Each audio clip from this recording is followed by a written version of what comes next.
Good morning guys! Day 42 ng ating biyahe. Ayan, napakaganda. Tayo po ay maglalakbay na. Nandito tayo sa napakagandang view ng ilog. Actually, para siyang lake. Praise the Lord kasi tayo ay babiyahe na ulit. Papunta tayo ngayon. Sana parating na natin ang border ng Croatia dahil napakahirap ng ating sitwasyon. Hindi tayo basta-basta nakakapag-park. Illegal ang kailangan sa tamang parking area tayo mag-park. Praise the Lord. Ayan, tara na po at patuloy na maglakbay papunta sa ibang bansa. Ingatan tayo ng Panginoon. God bless you all. Aking GoPro ay hindi na gumagana. Sobrang nag-struggle na ang battery.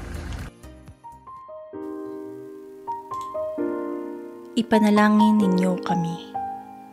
Mga kapatid, bilang pagtatapos, ipanalangin ninyo kami upang ang salita ng Panginoon ay mabilis na lumaganap at parangalan ng lahat, tulad ng ginawa ninyo. Idalangin din ninyong maligtas kami sa mga taong mapaminsala at masasama, sapagkat hindi lahat ay may pananampalataya sa Diyos.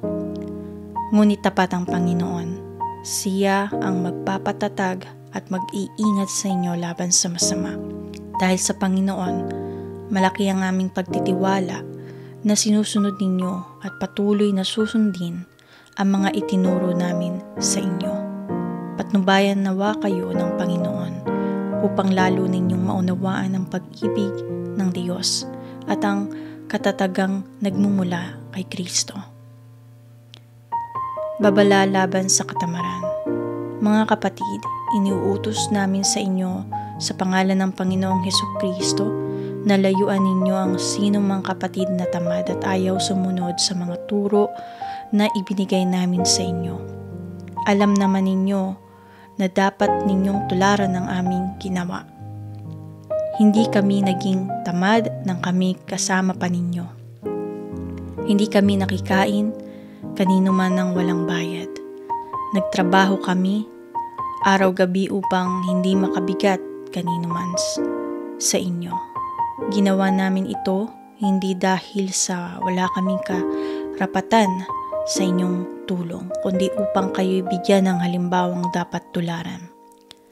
Nang kami ay kasama pa ninyo, ito ang itinuro namin sa inyo. Ang ayaw magtrabaho ay hindi dapat kumain. Binanggit namin ito dahil nabalitaan naming may ilan sa inyong ayaw magtrabaho at walang inatupag kundi ang makialam sa buhay ng may buhay. Sa pangalan ng Panginoong Hesukristo, mahigpit naming inuutos sa mga taong ito na sila'y maghanap buhay nang maayos at huwag umasa sa iba. Mga kapatid, huwag kayong magsasawa sa paggawa ng mabuti. Maaaring mayroon sa inyo diyan na hindi susunod sa sinasabi namin sa sulat na ito. Kung magkagayon, tandaan ninyo siya at huwag kayong makisama sa kanya upang siya'y mapahiya. Ngunit huwag naman ninyo siyang ituring na kaaway. Sa halip, pagsabihan ninyo siya bilang kapwa mananampalataya. Bendisyon. Ang Panginoon na pinagmumulan ng kapayapaan, ang siyang nawang magkaloob sa inyo ng kapayapaan sa lahat ng paraan at pagkakataon. Naway sumainyong lahat ang Panginoon. Ako mismong si Pablo ang sumusulat ng pagbating ito.